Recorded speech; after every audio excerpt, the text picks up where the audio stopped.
तो पिछली वीडियो में मैंने आपको डिटेल में समझाया था मीडिया पेज के बारे में। उसमें मैंने 2-3 चीज़ें बीच में छोड़ी थी, जो कि मैं आपको आगे डिटेल वीडियो बनाकर समझा दूँगा। लेकिन आज के लिए हम पता करने वाले हैं कि उसके आगे वाला जो पेज है, जिसका नाम है कट पेज, वो क्यों यूज़ होता है? जैसे कि उसके नाम से ही पता लग रहा है, उसका नाम है कट। पिछले पेज का नाम क्या था? Media page. उस वीडियो को जाके ज़रूर देखना, क्योंकि उसमें बहुत सारी इंपॉर्टेंट चीज़ें हैं और क्योंकि दा विंची पेज बेसिस पे काम करता है, टैब बेसिस पे काम करता है, तो सारे टैब्स में कुछ-कुछ फीचर्स कॉमन होते हैं। तो मैंने जो फीचर्स पिछले टैब में समझा रखे हैं, हो सकता है मैं उनको आगे डिटेल में ना समझाऊँ। तो पिछली वीडियोज़ को देखना आपके लिए बहुत ज़रूरी है। तो जैसा कि मीडिया पेज में होता है, आप मीडिया को अच्छे तरीके से सेग्रीगेट करते हैं और अच्छे तरीके से उनको ऑर्गेनाइज़ करते हैं। वैसे ही कट पेज का भी काम है। कट पेज में क्या होता है, आप अपने मीडिया के अननेसेसरी पार्ट्स को कट करते हैं और उन्हें टाइमलाइन में ड्रॉप करते हैं। अब टाइमलाइन क्या होता है, ये तो अभी आपको पता लग जाएगा, पर मेरे हिसाब से आपको टाइमलाइन क्या होता है, इसका पता होना ज़रूरी होना चाहिए। और अगर आप किसी भी एडिटिंग सॉफ्टवेयर में काम करते हैं, तो उसमें टाइमलाइन सबसे ज़्यादा ज़रूरी होता है। तो अब जल्दी से अपनी स्क्रीन पर चलते हैं और देखते हैं कि आखिर कट पेज में क्या होता है। और अगर ये वीडियो ज़्यादा लंबा हो जाएगा तो इसको मैं 2 पार्ट में करूँगा, और अगर ये वीडियो 30-35 मिनट का ही रहता है तो इसे मैं सिर्फ एक ही पार्ट में अपलोड कर दूँगा। तो चलते हैं अपनी स्क्रीन पर। तो अभी आपके सामने जो ओपन हो रखा है, ये है कट पेज। इससे पहले मैं आपको पिछली वीडियो में ये मीडिया पेज के बारे में कंप्लीटली समझा चुका हूँ, जिसके लिए आपको मेरे इस चैनल पे जाके ये वाला वीडियो देखना पड़ेगा, ठीक है? तो इस वीडियो को जाके ज़रूर देखना और ये सारी वीडियोज़ को देखना, क्योंकि ये एक सीरीज़ चल रही है और अगर आप एक भी वीडियो मिस करते हैं तो आप बहुत ही ज़्यादा इंपॉर्टेंट कॉन्सेप्ट को नहीं सीख पाएँगे। तो चलते हैं अपनी स्क्रीन पर। तो पिछली वीडियो में मैंने इस टैब पर बहुत सारे जो मीडियाज़ हैं उनको इंपोर्ट करके आपको दिखाया था।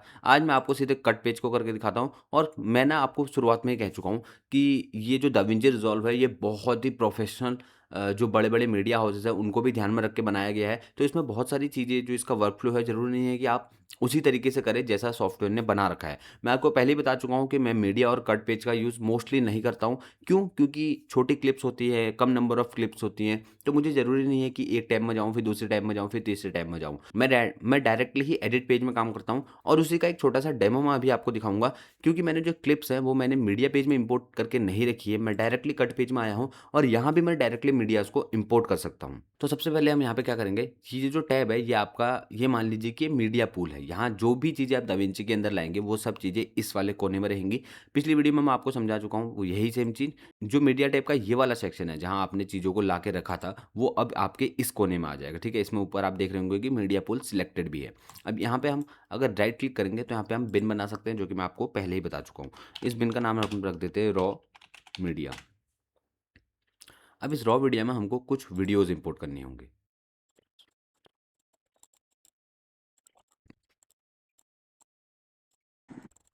तो यहाँ पे मैं 3 फुटेजेज़ को ले आया हूँ और इनमें से 2 फुटेजेज़ में ऑडियो नहीं है और इस फुटेज में ऑडियो है। अब ऑडियो नहीं और जिसमें ऑडियो है, वो दोनों फुटेज इसलिए लाया हूँ ताकि आपको मैं यहाँ पे क्लियरली बता सकूँ कि दोनों फुटेजेज़ को हम कैसे यूज़ करने वाले हैं। तो इसमें भी हम एक कोने से शुरू करेंगे और धीरे-धीरे चीज़ों को समझेंगे और उसके बाद हम प्रैक्टिकल करेंगे, ठीक है? तो सबसे पहले देखते हैं इस ऊपर कोने से। तो सबसे पहला जो हमारा टैब है वो है मीडिया पूल का, यानी कि इस टैब में आपका पूरा का पूरा मीडिया जो है वो मैनेज होगा। अगर आप कोई भी चीज़ इंपोर्ट करते हैं तो वहाँ आप डायरेक्टली यहाँ से ड्रैग एंड ड्रॉप कर सकते हैं, ठीक है? और यहाँ आपकी वो सारी चीज़ें रहेंगी जो कि आपकी वीडियो में यूज़ होने वाली हैं। अब यहाँ पे कुछ ऑप्शंस आपको दिख रहे हैं, उनको एक-एक करके समझ लेते हैं। तो पहले तो ये जो ऑप्शंस हैं, ये मैं आपको पिछली वीडियो में बता चुका हूँ कि ये हैं बस देखने के लिए, कि आपको अपनी फाइल्स को देखना किस व्यू में है। मैं थंबनेल व्यू में देख रहा हूँ, जिसके नीचे उनकी थोड़ी-सी डिटेल्स लिखी हुई है। अगर आप ज़्यादा डिटेल देखना चाहते हैं तो आप इस व्यू में कर सकते हैं। अगर आपको टाइमलाइन व्यू में देखना है तो आप इस व्यू में देख सकते हैं कि उसमें क्लिप में आगे क्या हो रहा है, या फिर अगर आपको लिस्ट व्यू में देखना है तो आप इस व्यू में देखते हैं। मैं सबसे ज़्यादा कंफर्टेबल इसमें हूँ और मैं इसी को यूज़ करता हूँ। आप अपने हिसाब से कर सकते हैं। अगर आपके पास यहाँ पे पचासों क्लिप्स हैं, आपको उसमें किसी पर्टिकुलर नाम की क्लिप को ढूँढना है, तो आप यहाँ से सर्च बटन से उस क्लिप को भी ढूँढ सकते हैं। और ये जो बटन है, ये है शॉर्ट का, कि आप अपने क्लिप्स को किस तरीके से शॉर्ट करना चाहते हैं। डेट टाइम के हिसाब से, कैमरा के हिसाब से, टाइम कोड के हिसाब से, या डेट मॉडिफाइड या किसी भी तरीके, जो कि सेम चीज़ हमारे फाइल मैनेजर में भी होती है। अब हम बढ़ते हैं इधर। अब इन सब के बगल में आपको एक छोटी-सी चीज़ दिख रही होगी जिसका नाम है रिलिंक मीडिया। रिलिंक मीडिया का बेसिकली मतलब क्या होता है? सपोज़ करो कि आपने अपने प्रोजेक्ट पैनल में एक चीज़ इंपोर्ट करी। अब ये चीज़ आपको दिख तो यहाँ रही है, पर आपके फाइल मैनेजर में ये चीज़ यहाँ पे है। अब सपोज़ करो कि मैं यहाँ से इसको कंट्रोल एक्स करके यहाँ पे कंट्रोल वी कर देता हूँ। यानी कि मैंने इसको सोर्स फाइल से हटा दिया है। अब आप यहाँ देखेंगे कि फाइल का नाम यही है, लेकिन फाइल शो नहीं हो रही है। क्यों? क्योंकि फाइल आपके फाइल मैनेजर में जहाँ भी थी वहाँ से हट चुकी है और अब यहाँ वो शो नहीं करेगी। अब इस केस में क्या होता है कि आपको बहुत प्रॉब्लम आती है। तो आप देख भी सकते हैं कि अभी तक ये वाला ऑप्शन इनेबल नहीं था। जैसे ही हमने एक क्लिप को मिसिंग करा, यहाँ पे एक जो ऑप्शन है वो इनेबल हो गया। अब इस केस में तो मुझे पता है कि मैंने उसको इस फ़ोल्डर में डाला है तो मैं डायरेक्टली क्या करूँगा, रीलिंक मीडिया में जाऊँगा, लोकेट में क्लिक करूँगा और डायरेक्टली उसको इस डाउनलोड में जाके सिलेक्ट फ़ोल्डर कर दूँगा और वो कर लेगा। यानी कि मैंने उस क्लिप को जिस भी फ़ोल्डर में रखा था उस फ़ोल्डर को सिलेक्ट कर लूँगा। बट सपोज़ करते हैं कि यहाँ पे मुझे नहीं पता है कि वो क्लिप किस फ़ोल्डर में है। मैंने उसको रैंडमली कहीं भी डाल दिया है, मैं डाल के भूल चुका हूँ। तो सबसे पहले आपको क्या करना है, रीलिंक मीडिया में क्लिक करना है। अब आप देख सकते हैं कि हमारे पास यहाँ पे क्लिप्स मिसिंग हैं। अब यहाँ पे आपको नीचे एक ऑप्शन दिख रहा होगा disk search. Disk search basically ये होता है कि ये आपके पूरे स्टोरेज को खोजता है और उसमें इस नाम की फ़ाइल को ढूँढता है और जहाँ उसको ये नाम की फ़ाइल मिल जाएगी, वहाँ से उसको रिलोकेट कर देगा। अभी इसमें बहुत ज़्यादा टाइम लगेगा, ये मैं आपको करके नहीं दिखा रहा हूँ, लेकिन ये बहुत ही अच्छा फ़ीचर है ताकि जब आप बहुत ही बड़े लेवल पे फुटेजेस को यूज़ कर रहे होते हैं तो बहुत सारी फुटेजेस मिसिंग हो जाती है या बहुत सारी फुटेजेस को आप पहले यूज़ कर लेते हैं, बाद में आप उनको फ़ोल्डर वाइज़ वहाँ स्ट्रक्चर करते हैं, तो उस केस में ये बहुत ज़्यादा आपके काम आने वाला है। अब इसके बगल में आपको एक और फीचर दिख रहा होगा जिसका नाम है सिंक क्लिप्स। अब सिंक क्लिप्स क्या होता है ये तो मैं आपको बता दूँगा, बट इसका यूज़ केस क्या है और ये कैसे यूज़फुल होता है ये मुझे भी आज तक पता नहीं लगा, क्योंकि मैं भी ये सॉफ्टवेयर सीख ही रहा हूँ। तो इसमें बेसिकली क्या होता है कि जितनी भी क्लिप्स हैं आप उन क्लिप्स को ऐसे पकड़ के सिंक कर सकते हैं और ये उनकी एक ही जैसी टाइमलाइन जैसा कुछ बना देता है ताकि आप एक साथ उनको व्यू कर सकें। फिर आप सेव सिंक करेंगे तो ये क्लिप्स आपकी यहाँ चली जाएँगी, यहाँ एक साथ इसी टाइमलाइन में आपको दिखने लग जाएँगी, एक के पीछे एक, ये आप देख सकते हैं। अब इसका यूज़ क्या है, ये ना नीचे ड्रैग एंड ड्रॉप हो रहा है, ये ना इसमें राइट क्लिक हो रहा है, तो मुझे नहीं पता इसका यूज़ केस क्या है, बट हाँ, ये एक चीज़ है जो कि आप देख सकते हैं। इसके बाद ये वही यूजुअल ऑप्शंस हैं कि आप कहाँ से फुटेजेस को इंपोर्ट करना चाहते हैं। इंपोर्ट फ्रॉम ब्लैकमैजिक क्लाउड्स, ये क्लाउड से इंपोर्ट करने का ऑप्शन है, ये फाइल मैनेजर से इंपोर्ट करने का ऑप्शन है और ये इंपोर्ट मीडिया का ऑप्शन है जो कि आपका डायरेक्ट यहाँ खोल लेगा और ये भी सेम ही चीज़ है, ठीक है। और इसके बाद ये जो है ये आपका इस पैनल का है कि आप इसको इसके अंदर जो फ़ोल्डर्स हैं उनको कैसे मैनेज करना चाहते हैं। देखिए जैसे अभी मेरा मास्टर था, मास्टर के अंदर मैंने रॉ बनाया था, ऐसे ही जितने आप फ़ोल्डर बनाते जाएँगे यहाँ पे वो फ़ोल्डर्स आपको दिखते जाएँगे। अब ये आपने देख लिया, ये सिंक बिन था, इसका यूज़ केस। इसके बाद आता है ट्रांज़िशन। ये जो ट्रांज़िशन है ये दाविंची के अंदर डिफ़ॉल्ट ट्रांज़िशन है। अब ट्रांज़िशन क्या होता है, जब भी आप 2 क्लिप्स को यूज़ करते हैं तो उनके बीच में जब एक क्लिप से दूसरे क्लिप में स्विच हो रहा होता है तो जो चीज़ होती है यानी कि ज़ूम इन होता है, ज़ूम आउट होता है, कैमरा शेक होता है, वो सारी चीज़ों को हम ट्रांज़िशन कहते हैं। ट्रांज़िशन यानी एक चीज़ से दूसरे चीज़ में जाना। तो दाविंची के अंदर बहुत सारे ट्रांजिशंस हैं, उनको हम यहाँ से अभी देखेंगे। वीडियो ट्रांजिशन अलग हैं, ऑडियो ट्रांजिशन भी हैं 3, और अगर आप किसी को फ़ेवरेट करना चाहते हैं, जैसे कि मैंने बहुत सारे ट्रांजिशंस को कर रखा है, जिनको मैं बहुत ज़्यादा यूज़ करता हूँ, तो आप भी ऐसे कर सकते हैं ताकि आपका काम ईज़ी पड़े। इसके बाद है टाइटल्स वाला टैब। टाइटल्स वाले टैब में बेसिकली क्या है कि बहुत सारे टाइटल दाविंची के अंदर पहले से भी हैं और इसमें मैंने बहुत सारे प्री इंस्टॉल्ड भी डाल रखे हैं। हो सकता है आपको अपने उसमें ये सब ना दिखें, मैंने बहुत सारे फ्ली प्लगइन्स और इधर-उधर से जुगाड़ करके ये सारी चीज़ें इसमें भर रखी हैं। इतने सारे टाइटल्स की आपको वैसे ज़रूरत नहीं होती है, यूज़ आप इनमें से कुछ ही करते हैं। बट हाँ, इन केस अगर कभी आपको इसकी ज़रूरत पड़ती है, तो आप इन सबको यूज़ कर सकते हैं। इसके बाद आता है इफ़ेक्ट वाला बटन। अब इफ़ेक्ट क्या होता है? इफ़ेक्ट किसी वीडियो के ऊपर जो चीज़ लगती है, वो होता है। ट्रांज़िशन क्या होता है? कोई 2 वीडियोज़ के बीच में जो चीज़ लगती है, इफ़ेक्ट उस वीडियो के ऊपर जो चीज़ लगती है। हो सकता है कि एक वीडियो को आप ब्लैक एंड व्हाइट करना चाहते हैं, तो आप उसके ऊपर ब्लैक एंड व्हाइट वाला इफ़ेक्ट डालेंगे तो वो वीडियो ब्लैक एंड व्हाइट हो जाएगा। हो सकता है कि आप किसी वीडियो को धीरे-धीरे ज़ूम इन करना चाहते हैं, तो आप उसको धीरे-धीरे पैन ज़ूम वाला इफ़ेक्ट डालेंगे तो ज़ूम इन हो जाएगा। और ऐसे ही बहुत सारे इफ़ेक्ट हैं जो कि आप यहाँ देख सकते हैं और जिनको हम अभी आगे आने वाली क्लासेस में बहुत ही क्रिएटिव तरीके से यूज़ भी करेंगे। इसके बाद एक टैब आता है की फ्रेम। अब की फ्रेम क्या होता है? की फ्रेम क्यों वीडियो एडिटिंग का बहुत ही बेसिक और फंडामेंटल कॉन्सेप्ट है और यही वो चीज़ है जो बहुत ज़्यादा ज़रूरी है, जो आपके इनिशियल करियर्स में आपको मास्टर करनी है और ज़्यादा से ज़्यादा प्रैक्टिस करनी है। वैसे ये मैं आपको एडिट पेज वाली क्लास में सिखाऊँगा, लेकिन यहाँ आप ये समझ लीजिए कि ये टैब यहाँ पे है बस, यहाँ आपका ज़्यादा यूज़ नहीं होने वाला है इसका। इसका मैक्सिमम यूज़ एडिट पेज में ही होगा। लेकिन जैसा कि मैं आपको पहले ही बता चुका हूँ कि ये सारे वही टैब्स हैं, जो टैब्स आपको यहाँ भी मिल रखे हैं, तो ये टैब्स यहाँ भी हैं, इसीलिए ज़रूरी नहीं है कि यहाँ इनका यूज़ हो ही हो या आपके वर्क फ्लो में ये यहाँ पे आ जाएँ। अब बढ़ते हैं ये वाले विंडो की तरफ। तो ये तो बेसिकली हमारा प्रीव्यू विंडो है। आप किसी भी क्लिप को डबल क्लिक करेंगे तो यहाँ आपका प्रीव्यू आ जाएगा और नीचे जो ये आपको डब्बा दिख रहा है ये है वेव फॉर्म, यानी कि अगर आपके क्लिप में ऑडियो थी तो वो यहाँ पे आपको शो हो जाएगी। जैसे कि आप देख सकते हैं मेरी इन दोनों क्लिप्स में कोई ऑडियो नहीं है, तो यहाँ पे कोई ऑडियो नहीं आ रही है और इस थर्ड वाली क्लिप में ऑडियो है, तो इसमें आपको ऑडियो दिख रही है। तो मैं आपको इसका फ़ायदा पहले भी बता चुका हूँ कि बहुत सारी वीडियोज़ में क्या होता है, हम पहले के 3-4 सेकंड नहीं बोलते हैं, लास्ट के 3-4 सेकंड नहीं बोलते हैं या बीच में भी कहीं-कहीं पे पॉज़ होता है, तो आपको पूरी वीडियो गो थ्रू करनी पड़ती है। बट इस वेव फॉर्म के चलते आप क्लियरली देख के बता सकते हैं कि आपका जो सब्जेक्ट है वो कहाँ पे बोल रहा था, कहाँ पे नहीं बोल रहा था। तो ये काफ़ी यूज़फुल है और आप यहीं से इसमें इन और आउट लगा सकते हैं और उसको सीधा इंपोर्ट कर सकते हैं। ठीक है, अभी ये मैं क्या कर रहा हूँ, ये मैं अभी आपको बताऊँगा। तो अभी आप बस इतना समझ लीजिए कि ये आपके लिए बहुत ही इंपॉर्टेंट होने वाला है कट पेज के अंदर भी, और इसको हम कहते हैं प्रीव्यू विंडो, जहाँ पे आपको अपना वीडियो दिखता है। अब ऊपर आपको यहाँ पे कुछ ऑप्शन दिख रहे होंगे, तो इसमें जो सबसे पहला ऑप्शन है जिसका नाम है सोर्स टेप। वैसे दाविंची में एक बहुत ही अच्छी बात है कि अगर आप किसी भी चीज़ के ऊपर हवर करेंगे और माउस को रख देंगे तो उसका नाम आपको पता लग जाएगा, और आप इंटरनेट में सर्च करने में आपको ईज़ी होती है कि इसका क्या यूज़ केस है, या आपको उसका नाम पढ़ के ही पता लग जाता है कि उसका एक बेसिक क्या काम हो सकता है। तो अगर आपका पहला सिलेक्टेड है तो इसमें क्या होगा कि जैसे ही आप किसी भी क्लिप को डबल क्लिक करेंगे अपने मीडिया पेज से, वो चीज़ आपको अपने टाइमलाइन में शो होने लग जाएगी। ठीक है, ये देखिए अब ये शो होने लग गया। अब उसके अगला फीचर है सोर्स टेप। अब सोर्स टेप में क्या होता है कि आपके सोर्स वीडियो में, या आपको जो सोर्स पैनल है, यहाँ आपकी जितनी भी वीडियो हैं ये उन सबको एक लंबी सी टाइमलाइन में डाल देगा। अब जैसे आप देख सकते हैं कि यहाँ पे एक आपको मार्क दिख रहा होगा, यहाँ से आपका दूसरा वीडियो चालू हो गया। यहाँ पे जो आपको मार्क दिख रहा है, यहाँ से आपका तीसरा वीडियो चालू हो गया। अब इसका यूज़ केस एज़ सच मैं उतना नहीं करता हूँ या करता ही नहीं हूँ, बट हाँ, ये भी हो सकता है कि आपके वर्कफ्लो में काफ़ी ज़्यादा इंपॉर्टेंट फीचर हो, आप सारी क्लिप्स को एक साथ देख सकते हैं। इसके अलावा जो तीसरा है वो है टाइमलाइन। जब आप इसको क्लिक करते हैं कि आपके टाइमलाइन में जो भी चीज़ होगी वो आपके सोर्स वीडियो में दिखेगी। जैसे अभी आपको कुछ नहीं दिख रहा है, क्यों नहीं दिख रहा है? क्योंकि डबल क्लिक करते ही वो वाला ऑन हो जाता है। तो अभी क्यों नहीं दिख रहा है? क्योंकि आपके टाइमलाइन में कुछ नहीं है। जैसे ही आप एक वीडियो को ड्रैग एंड ड्रॉप करके अपने टाइमलाइन में रखेंगे और वैसे ही आपके यहाँ दिखना शुरू हो जाएगा। ठीक है?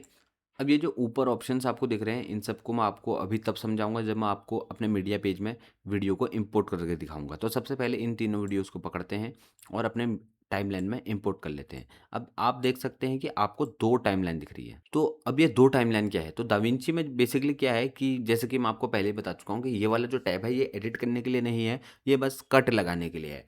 तो इसमें आपका काम को ईज़ी करने के लिए ये चीज़ दी गई है कि आप 2 टाइमलाइन को एक साथ यूज़ कर सकते हैं। अब 2 टाइमलाइन का क्या मतलब है? तो आप देख रहे होंगे कि ऊपर वाली टाइमलाइन बिल्कुल मूव नहीं कर रही है, मैं बस उसमें अपना प्ले हेड को आगे-पीछे कर रहा हूँ। और वहीं नीचे वाली जो टाइमलाइन है उसमें प्ले हेड वहीं पे कर रहा है और पूरी की पूरी टाइमलाइन आगे-पीछे जा रही है। तो अभी तक आप समझ ही गए होंगे देख के कि ये जो ऊपर आपको दिख रहा है ये कंप्लीट टाइमलाइन व्यू है। यानी कि ये जो लास्ट आपको दिख रहा है ये एंड है और ये फर्स्ट स्टार्टिंग है। लेकिन जो नीचे है वो ज़ूम्ड इन वाला वर्ज़न है ताकि आप अपनी टाइमलाइन में ज़ूम इन करके काम कर सकें। लेकिन अगर आपको ऊपर डायरेक्ट काम करना है, यहाँ से आपकी दूसरी क्लिप शुरू हो रही है, यहाँ से आपकी पहली क्लिप खत्म हो रही है, ये सारी चीज़ें आपको ऊपर अच्छे से दिख जाएँगी और आपको काम करना काफ़ी ज़्यादा ईज़ी हो जाएगा। इसके अलावा ये चीज़ मैं आपको पहले ही बता चुका हूँ कि आप इन आउट लगा के भी वीडियो को इंपोर्ट कर सकते हैं। आपने यहाँ पे इन दबाया, यहाँ पे आउट दबाया और आप इस वीडियो को आप इंपोर्ट कर सकते हैं। अब आप इंपोर्ट करने के लिए यहाँ पे 2-3 ऑप्शन है। सपोज़ करो कि आपको इस वीडियो को लास्ट में इंपोर्ट करना है, तो आपसे यहाँ पे लास्ट में ड्रैग एंड ड्रॉप करेंगे और ये हल्का-सा आपको देखना है एक रेड ब्लू कलर का मार्क आएगा और ये वीडियो यहाँ पे इंपोर्ट हो जाएगा। वहीं अगर आपको वीडियो कहीं बीच में इंपोर्ट करना है, तो आप सीधे वीडियो को पकड़िए और आपको ऐसे बीच में जैसे ही आप उसको ले जाएँगे, आपको एक गैप बनता हुआ दिख जाएगा। देखिए, जैसे आप इसको बीच में ले जा रहे हैं, आपको वहाँ पे गैप बन रहा है। जैसे आप उसको ड्रैग एंड ड्रॉप करेंगे, यहाँ पे आपका वीडियो आ जाएगा और पीछे वाली वीडियोज़ आपको पीछे को खिसक जाएँगी।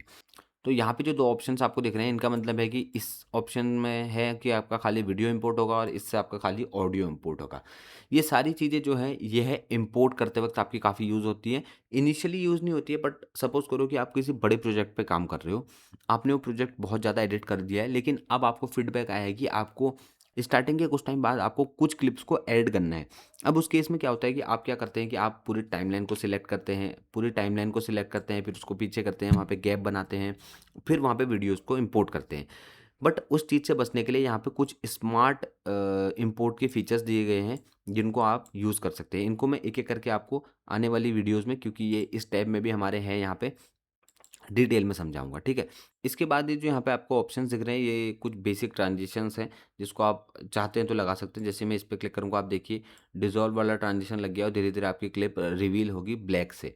अब आपको यहाँ पे एक इंटरेस्टिंग चीज़ बताता हूँ। तो देखिए, जैसे ही मैं इन दोनों वीडियोज़ के बीच में गया और मैंने यहाँ पे कोशिश करी कि मैं ये वाला ट्रांज़िशन लगाऊँ, तो यहाँ पे ये वाला ट्रांज़िशन वर्क नहीं कर रहा है। अब ऐसा क्यों हो रहा है? क्योंकि ट्रांज़िशन क्या होता है देखो, ट्रांज़िशन का मतलब होता है कि आपकी पहले वाली वीडियो के लास्ट के मान लो 2 सेकंड जो हैं, वो आपको दिखेंगे अपने आने वाली वीडियो के फर्स्ट के 2 सेकंड में भी। यानी कि आपकी वीडियो आपको लगेगा तो वहाँ पे खत्म हो गई है, लेकिन उसके आगे भी आपकी वो वीडियो चलती रहेगी थोड़ा-थोड़ा करके। तो इसके लिए आपकी वीडियो में वो होना ज़रूरी है। तो फिर इसके लिए आपकी वीडियो की लेंथ उतनी बड़ी होना ज़रूरी है। लेकिन इस केस में क्या हो रखा है कि हमारी जो क्लिप है वो वहाँ पे एग्ज़ैक्टली एंड हो गई है। ये क्लिप इससे ज़्यादा आगे को है ही नहीं, तो ये ट्रांज़िशन इसलिए काम नहीं कर रहा है। तो अगर आपकी भी किसी क्लिप में ट्रांज़िशन नहीं लग रहा है, तो वहाँ पे आपको क्या करना है कि आपको अपनी क्लिप को थोड़ा-सा कट डाउन कर देना है। अब यहाँ पे क्या होगा कि आपने दोनों ही वीडियोज़ में थोड़ा-थोड़ा स्पेस बना लिया है और अब आपका वहाँ पे ट्रांज़िशन काम करेगा। तो जहाँ पे मेरा पहले ट्रांज़िशन नहीं लग रहा था, देखिए ये वीडियो स्टार्ट तो यहाँ से हो रही है, लेकिन आपकी ये दिखनी यहीं से शुरू हो गई है। तो इसके लिए यहाँ पे पीछे इस वीडियो का होना बहुत ज़्यादा ज़रूरी है और इसी वजह से आपकी जो ट्रांज़िशंस है वो बहुत ही स्मूथ तरीके से काम करेंगी। अब इसके अलावा यहाँ पे जो कुछ फीचर्स हैं ये बेसिक है। ये टॉगल स्विच वाला बटन है या जॉग व्हील है। ये यहाँ पे जो है मैं आपको पहले ही बता चुका हूँ कि अगर आप स्मूथली अपने टाइमलाइन में आगे-पीछे जाना चाहते हैं तो इसको क्लिक करके खाली आप इधर-उधर को अपने माउस को कर सकते हैं, तो ये हो जाएगा। ये तो बेसिक प्लेयर वाले ऑप्शंस हैं। ये जो ऑप्शन है ये लूप वाला है, अगर आप इसको लूप कर देंगे तो ये वीडियो आपका एंड में जाके ख़त्म नहीं होगा और ये दोबारा चलने लग जाएगा। तो अगर आपकी छोटी क्लिप है तो यूज़ होता है, बड़ी क्लिप्स में ये यूज़ नहीं होता है। इसके अलावा यहाँ पे ये वॉइस ओवर वाला बटन भी है, जिससे आप डायरेक्टली वॉइस ओवर कर सकते हैं अपनी क्लिप में अपने एडिटिंग के टाइम पे। बट यहाँ पे एक और बटन है जिसका नाम है टूल्स। जैसे आप इस बटन को क्लिक करेंगे यहाँ पे आपको बहुत सारे टूल्स देखने के लिए मिल जाएँगे। अब इन टूल्स का क्या यूज़ है? ये हो सकता है कि आपके काम के हों या हो सकता है कि आपके काम के ना हों। अभी आप इनको समझ लीजिए, लेकिन जब आप आगे काम करेंगे तो यही सेम चीज़ें आपको एडिट टैब में भी मिलेंगी। तो हो सकता है कि वहीं आप सारा काम कर लें मेरी तरह। लेकिन अगर आप यहाँ काम करना चाहते हैं, आपके वर्कफ़्लो में ये चीज़ ज़्यादा ईज़ी बैठती है तो आप इसको भी यूज़ कर सकते हैं। तो बेसिकली ये जो दिख रहे हैं ये टूल्स हैं और जिस पे आप क्लिक करेंगे नीचे उसकी प्रॉपर्टीज़ आपको दिख जाएँगी। तो ये जो है ये अभी आपके क्लिप का जो डायमेंशंस है, हाइट, विड्थ उन चीज़ों की प्रॉपर्टी है। अभी आप देखेंगे जो हाइट है और जो विड्थ है वो दोनों ये चीज़ें हैं। जैसे ही मैं इसको बढ़ाता हूँ तो ये ज़ूम इन हो रहा है। अब मैं तो खाली हाइट बढ़ा रहा हूँ, तो फिर ज़ूम इन क्यों हो रहा है? ये तो स्ट्रेच होना चाहिए था। ऐसा इसलिए हो रहा है कि आप इनके बीच में देखेंगे एक छोटा-सा ताला लगा हुआ है। ये ताला इसलिए लगा हुआ है कि जितना आप इसको छेड़ेंगे उतना ये भी छिड़ेगा। अक्सर क्या होता है कि अगर आप एक साइड की जो हाइट या विड्थ है उसको बढ़ाएँगे तो आपकी क्लिप खराब दिखने लग जाती है। जैसा कि मैं अभी आपको करके दिखाता हूँ। जैसे आप इस ताले पे क्लिक करेंगे ताला ऑफ हो गया। अब देखिए, अब मेरी क्लिप ऐसे ज़ूम हो रही है और ये क्लिप अजीब-सी दिख रही है। तो इसीलिए मोस्टली केसेज़ में ये ताला आपका ऑन ही रहता है। बट किसी कहीं-कहीं अगर आपको इसकी ज़रूरत नहीं है या आपको एक छोटा-सा इफ़ेक्ट क्रिएट करना है तो यहाँ से आप इसको ऑफ करके कर सकते हैं। ये जो छोटा-सा ऑन ऑफ का बटन है ये है कि आप एक भी प्रॉपर्टी नहीं छेड़ सकते, तो यहाँ से आप इसको ऑफ कर सकते हैं और अगर आपको ये सारी चीज़ें इनेबल नहीं दिख रही हैं तो आप यहाँ से इसको ऑन कर सकते हैं। अब इसके बाद ये पोज़ीशन एक्स और पोज़ीशन वाई वाला ऑप्शन आ जाता है। पोज़ीशन एक्स में आप देखेंगे कि पोज़ीशन आपकी जो एक्स वाली पोज़ीशन है वो चेंज हो रही है और पोज़ीशन वाई में आपकी पोज़ीशन वाई वाली चेंज हो रही है। इसके अलावा ये है रोटेशन, ये बेसिक फीचर हैं जो कि आपके हर जगह होते हैं और यहाँ पे भी इन्होंने अगर आप यहाँ पे यूज़ करना चाहते हैं तो उसके लिए आपको दे रखे हैं। इसके बाद ये दोनों ऑप्शंस हैं ताकि आप पर्सपेक्टिव को बदल सकें और अपने वीडियो के पर्सपेक्टिव को चेंज कर सकें। और इसके बाद ये जो ऑप्शन दिख रहे हैं ये मिरर वाला है कि आपका वीडियो अगर लेफ्ट टू राइट है तो ये फ्लिप हो जाएगा और या फिर ये हॉरिज़ॉन्टली फ्लिप हो जाएगा। अब सपोज़ कीजिए कि आपने इसको ज़ूम भी कर लिया, आपने इसको पैन भी कर लिया, आपने इसको रोटेट भी कर लिया, बहुत सारी चीज़ें आपने इसको कर ली और अब आपको लग रहा है नहीं यार ये तो सब गड़बड़ हो गया, मेरे को तो कुछ नहीं करना है, मेरे को रीसेट करना है। तो आपको यहाँ पे लास्ट में एक चक्का दिख रहा होगा रीसेट ऑल, यहाँ पे ऐसे आप इसको रीसेट भी कर सकते हैं। वैसे दाविंची में रीसेट करने का एक और काफ़ी अच्छा तरीका है जो कि है कि अगर आपने कोई भी प्रॉपर्टी छेड़ी है, सपोज़ करो आपने ये छेड़ी है, तो आप इस प्रॉपर्टी के ऊपर जाके देखिए यहाँ पे आप हॉवर करते ही ये गोल सा चक्का यहाँ पे भी आ रहा है, लेकिन आप यहाँ पे क्लिक करके इसको दोबारा से रीसेट भी कर सकते हैं। और यही सेम चीज़ आपके एडिट पेज में भी काम करती है। अगर आपने कोई भी चीज़ छेड़ी है तो आप उसके ऊपर डबल क्लिक करेंगे तो वो चीज़ रीसेट हो जाएगी। तो ये चीज़ अच्छी है और हर एक का इंडिविजुअली होना क्योंकि कई बार ऐसा होता है कि हो सकता है आपने ज़ूम को नहीं चेंज करना, आपने पोजीशन को चेंज करना है बस। अब इस वाले बटन से तो क्या होगा सारी चीज़ें एक साथ रीसेट हो जाएँगी, तो आप खाली अपने पोजीशन को भी रीसेट कर सकते हैं। प्रीमियर में ये बहुत प्रॉब्लम आती है। हर एक चीज़ के लिए इंडिविजुअली रीसेट के बटन नहीं दिए गए हैं, लेकिन दाविंची वालों ने अपने एडिटर्स का अपने जो यूज़र्स हैं उसका काफ़ी ख्याल रखा है, उसके लिए आपको ये ऑप्शन मिलता है जो कि बहुत यूज़फुल है। जो लोग प्रीमियर से यहाँ आने का सोच रहे हैं उनके लिए तो ये चीज़ बहुत अच्छी लगेगी उन लोगों को क्योंकि वहाँ ये बहुत बड़ी दिक्कत है। इसके बाद जो ऑप्शन है वो क्रॉप का है कि अगर आप अपनी वीडियो को क्रॉप करना चाहते हैं चारों डायमेंशन से और ये है फेदर कि आपने जो क्रॉप कर रखा है वो कितना शार्प दिखेगा या कितना ब्लेंडेड दिखेगा, ठीक है? तो इसको भी हम अभी के लिए छोड़ देते हैं। ओके, तो इसके बाद एक ऑप्शन है जिसको आपको दिख रहा होगा, जो कि है डायनेमिक जूम। अब जैसे आप डायनेमिक जूम में क्लिक करते हैं तो डायनेमिक जूम क्या होता है कि आपको ए पोजीशन से बी पोजीशन तक आपकी क्लिप धीरे धीरे या तो जूम इन या तो जूम आउट होती हुई आएगी। अब इसके लिए क्या होता है कि नॉर्मल यूज़ केस क्या था, आपको की फ्रेमिंग करनी पड़ती थी, लेकिन अब आप बार बार इसको करना चाहते हो तो की फ्रेमिंग में आपका काफ़ी टाइम वेस्ट होता है। तो इसके लिए दाविंची ने एक सेपरेट फीचर ही दे दिया है कि उसका यूज़ क्या होता है। देखिए, जैसे आपको दिख रहा है कि आपको अंदर एक रेड वाला रेक्टेंगल दिख रहा है, बाहर एक ग्रीन वाला रेक्टेंगल दिख रहा है। इसका मतलब है कि स्टार्टिंग में जो आपकी वीडियो है वो ग्रीन वाले रेक्टेंगल पे होगी, लेकिन एंड होते होते जूम होते होते आपका जो फाइनल फुटेज बनेगा वो आपका रेड वाला रेक्टेंगल बनेगा। अब देखिए, यहाँ पे से अगर आप इसको ऑन कर देंगे तो जैसे ही मैं इसको चलाता हूँ तो आप देख रहे हैं धीरे धीरे धीरे धीरे मेरा फुटेज ऑन हो रहा है। अब आपको ध्यान लगे रखना है, जैसे मैंने यहाँ पे जूम इन करा था ना, तो मेरा ये वाला इफेक्ट काम करना बंद कर दिया था, या कुछ तो हो रहा था। तो आप देख सकते हैं कि अगर आपके पीछे कुछ तो ऑन है तो उसको ऑफ कर सकते हैं। तो ये चीज़ आपकी काफ़ी परफेक्टली काम करेगी। आपकी क्लिप जूम हो रही है और जूम होते होते आप देखेंगे कि ये इसी वाले रेशियो पे आपको दिखने लग गया है, ठीक है? तो ये है डायनेमिक ज़ूम। अब इसके नीचे डायनेमिक ज़ूम के ही ऑप्शंस हैं। मान लीजिए कि आपको इसको चेंज करना है तो आप यहीं से चेंज कर सकते हैं वैसे तो मैनुअली, लेकिन आप चाहते हैं कि इन यहाँ पे हो, आउट यहाँ पे हो, तो आप इसको यहाँ से ऐसे रिवर्स भी कर सकते हैं। ये जो पर्टिकुलर ऑप्शंस है ये एंगल के हैं कि इस वाले एंगल से इस वाले एंगल तक जाएगा, ज़ूम इन नहीं होगा बेसिकली, धीरे-धीरे करके स्लाइड भी होगा। तो ये आप अपने क्रिएटिव तरीके से यूज़ कर सकते हैं। ये जो है ये कर्व्स हैं। अब कर्व्स क्या होते हैं ये मैं आपको समझाऊँगा अभी, पर यहाँ पे आपको थोड़ा-सा देख के अंदाज़ा भी लगेगा जो कि ये जो इसकी स्पीड है, ये एक लीनियर स्पीड में चलेगा, क्योंकि यहाँ पे आपको दिख रहा होगा लीनियर सेलेक्ट हो रखा है। अब इस वाले में क्या होगा, ये कर्व आपको जैसा दिख भी रहा है ऐसा करके, पहले स्लो होगा, स्लो होगा, स्लो होगा, फिर एकदम फास्ट हो जाएगा। ये वाला क्या है, पहले स्लो होगा, बीच में एकदम से फास्ट होगा, फिर स्लो हो जाएगा। ये वाला क्या है, पहले एकदम से फास्ट होगा, फिर धीरे-धीरे स्लो हो जाएगा। तो ये सारी चीज़ें हैं उसकी स्पीड के रिलेटेड, कि वो जो आपका जो इफ़ेक्ट है, वो जो की फ्रेमिंग ज़ूम इन हो रहा है, वो किस स्पीड से होगा और कब कैसा होगा। इसके अलावा एक कंपोज़िशन वाला है। कंपोज़िशन आपको पता है कि ब्लेंड मोड होता है। आप उसको चेंज करके अलग-अलग इफ़ेक्ट को क्रिएट कर सकते हैं। इसके अलावा यहाँ पे ऑप्शन है टाइम का। अभी आप देख रहे होंगे यहाँ पे 100 आ रखा है, 100 है इसकी स्पीड। जैसे आप इसकी स्पीड बढ़ाएँगे, यहाँ इसकी टाइमलाइन में जो लेंथ है वो कम हो गई है। क्यों? क्योंकि मान लो 1 मिनट की कोई क्लिप है, आपने उसकी स्पीड को 2x कर दिया, तो वो 1 मिनट की क्लिप अब 30 सेकंड की रह जाएगी, क्योंकि उसकी स्पीड बढ़ चुकी है, ठीक है? तो इसका ये बेसिक लॉजिक है और यहाँ पे से आप इसको चेंज कर सकते हैं। इसके अलावा ये ऑप्शन है स्टेबलाइज़ का। बहुत बार क्या होता है कि आप कैमरे से वीडियो शूट करते हैं या हाथ से वीडियो शूट करते हैं, तो आपकी जो वीडियो है उसमें थोड़ा-थोड़ा शेक आने लग जाता है। तो इस वाले ऑप्शन से आप अपनी जो क्लिप है उसको स्टेबलाइज़ कर सकते हैं। इसमें बेसिकली क्या होता है कि आपकी वीडियो थोड़ा ज़ूम इन हो जाती है, लेकिन स्टेबलाइज़ हो जाती है। वो सॉफ्टवेयर खुद ही उसको रिकॉग्नाइज़ करके सही कर देता है और ये काफ़ी यूज़फुल फुटेज है।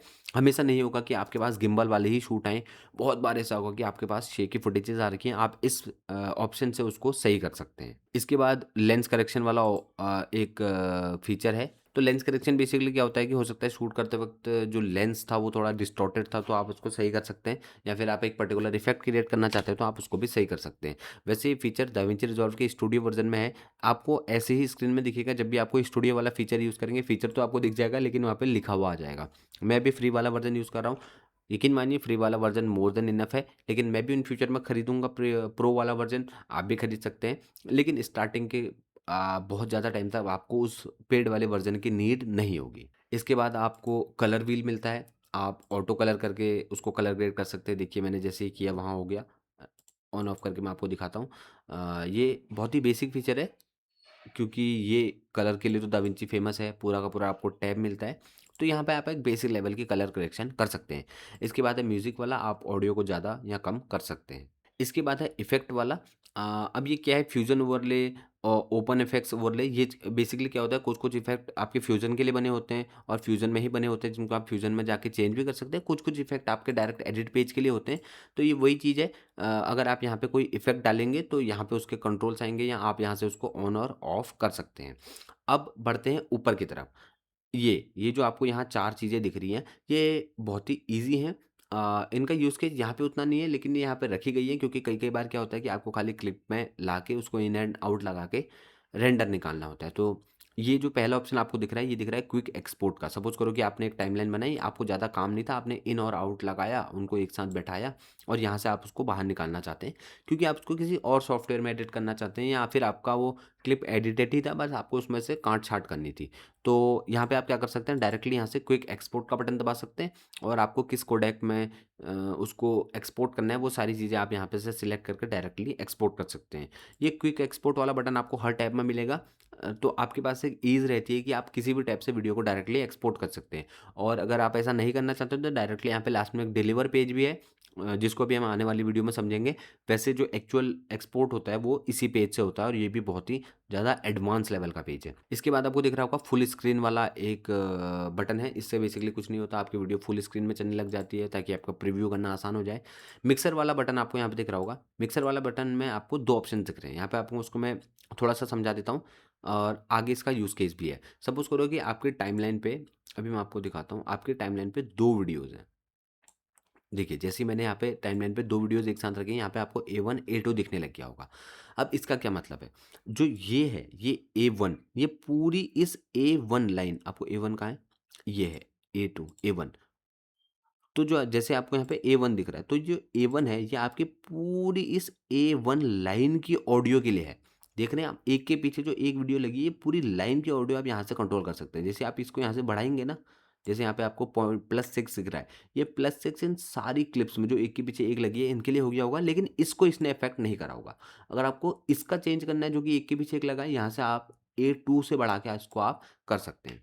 अब इसका यूज़ केस क्या है? तो कई-कई बार क्या होता है कि आपने म्यूज़िक कुछ 1-2 लेयर्स में लगाया होता है, क्योंकि ऐसे अगर आप लेयर वाइज़ काम करते हैं ना, तो काफ़ी ईज़ी होता है बाद में उसको चेंज करना। तो आपने म्यूज़िक एक लेयर में लगा रखा है, साउंड इफ़ेक्ट नीचे के 2-3 लेयर में लगा रखे हैं और जो आपका मेन सब्जेक्ट की ऑडियो है या एंकर की ऑडियो है, वो ऊपर के फर्स्ट वाले लेयर में है और आपको बस कुछ ही चीज़ें छेड़नी है, तो यहाँ से आप उसको छेड़ सकते हैं। लेकिन जो लास्ट में आपको एक ऑप्शन दिख रहा होगा बस वाला, तो ये क्या होता है, ये सारे को इम्पैक्ट करता है, यानी कि ये इंडिविजुअली, जैसे मैंने यहाँ पे अगर इसको बढ़ाया तो ये +4 आया है, तो ये +4 पूरी मेरी टाइमलाइन के लिए आ गया है, ठीक है? और ये ज़रूरी इसलिए है कि आपको अगर मान लो पूरे प्रोजेक्ट की ही ऑडियो बढ़ानी है तो यहाँ से आप उसको ईज़िली कंट्रोल कर सकते हैं।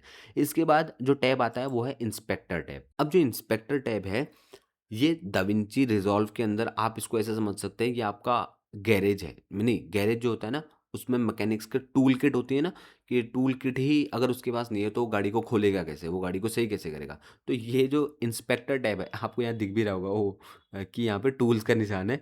तो यहाँ से आप हर एक वो चीज़ कर सकते हैं जो आपको एक वीडियो में करनी होती है और आप यहाँ से उसको काफ़ी हद तक या काफ़ी अच्छे तरीके से एडिट भी कर सकते हैं, ठीक है? अभी इसको हम डिटेल में आगे भी समझेंगे, लेकिन यहाँ पे आपको बेसिक ऑप्शंस जो दिख रहे होंगे, जैसे ज़ूम इन, ज़ूम आउट का ऑप्शन है, पोजीशन का ऑप्शन है, ये सब चीज़ें आप यहाँ से इस वीडियो की छेड़ सकते हैं। मैं आपको ये चीज़ें अभी आराम से इसलिए बता रहा हूँ क्योंकि आगे आने वाले एडिट टैब में ये सब चीज़ें हम पूरी डिटेल में समझेंगे और मोस्टली आपका यूज़ जो है वो एडिट टैब में ही हो जाएगा। ये जो सारे टैब्स हैं, ये मैं आपको पहले ही बता चुका हूँ कि ये इसलिए हैं ताकि कोई बड़ा प्रोडक्शन हाउस है, जब आप बहुत ज़्यादा अमाउंट ऑफ फुटेजेस को यूज़ कर रहे होते हैं, तब ये टैब्स जो हैं आपके यूज़ होते हैं। अब हो सकता है कि यहाँ आपको क्लिप काटनी है, उसके आगे-पीछे एक बार आप ऊपर इन आउट तो लगा दिया, लेकिन नीचे आके भी आपको वीडियो को छोटा-बड़ा करना है, तो आप यहाँ पे आके कंट्रोल बी दबा सकते हैं। बी से ब्लेड टूल आता है दाविंची में, तो कंट्रोल बी दबाएँगे तो आपका क्लिप यहाँ से हट जाएगा और आपको मान लीजिए ये क्लिप हटाना है तो आप यहाँ से इस क्लिप को हटा सकते हैं। और एक चीज़ है कि अब आपको देखिए यहाँ पे स्पेस बन गया। अब आप क्या करेंगे, एक क्लिप को ऐसे आगे करेंगे, फिर इस क्लिप को आगे करेंगे या फिर आप क्या करेंगे कि इन सारे क्लिप्स को पकड़ के ऐसे आगे करेंगे। तो इसका एक ईज़ी वे भी है, आप इस ब्लैंक स्पेस को क्लिक कीजिए और बैक स्पेस दबा दीजिए, तो आपका ये जो क्लिप है, ये अपने आप सारी जगह घेर लेगा। इसके अलावा एक और ऑप्शन है, जैसे मैंने इसको हटाने के लिए क्या किया था, मैंने बैक स्पेस दबाया था, लेकिन अगर आप चाहते हैं कि ये हट भी जाए और इसकी स्पेस फुल भी हो जाए, पीछे वाली क्लिप्स आगे खिसक के आ जाए, तो आप इसको क्लिक करेंगे और आप शिफ्ट बैक स्पेस दबाएँगे। ये ऑप्शन यहाँ काम नहीं कर रहा है, ये ऑप्शन आपके एडिट पेज में काफ़ी अच्छा काम करता है। देखिए शिफ्ट बैक स्पेस दबा के मुझे नहीं पता था ये यहाँ काम नहीं करता है, लेकिन हाँ वहाँ काम करता है, मैं भी बता नहीं पा रहा हूँ। शिफ्ट बैक स्पेस दबा के आप किसी भी क्लिप को हटाएँगे तो वो आपकी पीछे वाली क्लिप आगे खिसक के आ जाएगी। सॉरी, ये फीचर यहाँ पे काम नहीं कर रहा है, ठीक है?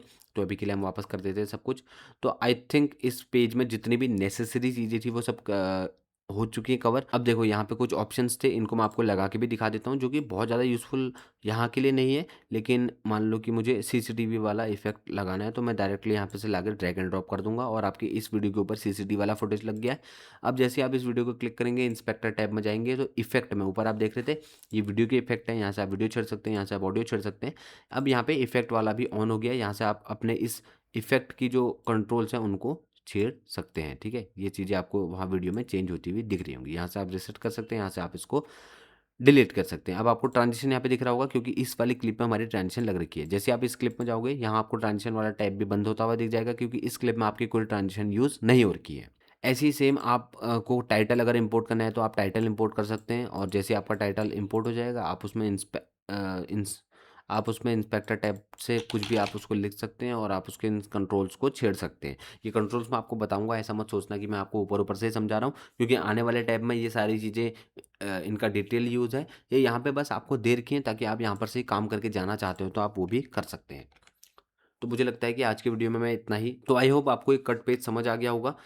बहुत ही ज़्यादा अनऑर्गेनाइज्ड वीडियो था क्योंकि कट पेज में काफ़ी चीज़ें ऐसी हैं जो आपको यहीं यूज़ करनी है, काफ़ी चीज़ें ऐसी हैं जो आप एडिट पेज में भी यूज़ कर सकते हैं। तो इसलिए मैंने आपको कट पेज खाली एक बेसिक ओवरव्यू दिया है। आने वाली वीडियोज़ में और डिटेल में क्लासेस होंगी तो इसलिए चैनल को सब्सक्राइब कर लीजिए और एक अच्छा-सा कमेंट कर दीजिए और याद रखिए कि जितना ज़्यादा आप टूल के साथ फ़ैमिलियर होंगे, उतना ज़्यादा आप जल्दी सीखेंगे। तो दिन में ज़्यादा से ज़्यादा टाइम टूल के साथ गुज़ारिए और नई-नई चीज़ों को एक्सपेरिमेंट करके बनाइए। ये सारी चीज़ें मैं आपको समझाऊँगा कि ये क्या हैं। उसकी आपको बिल्कुल टेंशन लेने की ज़रूरत नहीं है और अभी ये कोर्स की वीडियोज़ हैं, इसके बीच-बीच में और फ्यूचर में धीरे-धीरे मैं आपको कोई इफ़ेक्ट कैसे बनाना है, किसी चीज़ को रिक्रिएट कैसे करना है या जो हैक्स होते हैं, शॉर्टकट कीज़ होती हैं, उसके लिए भी वीडियोज़ लाऊँगा। तो उसके लिए आप इस चैनल को सब्सक्राइब ज़रूर कर लीजिए। तो मिलते हैं अगली वीडियो में।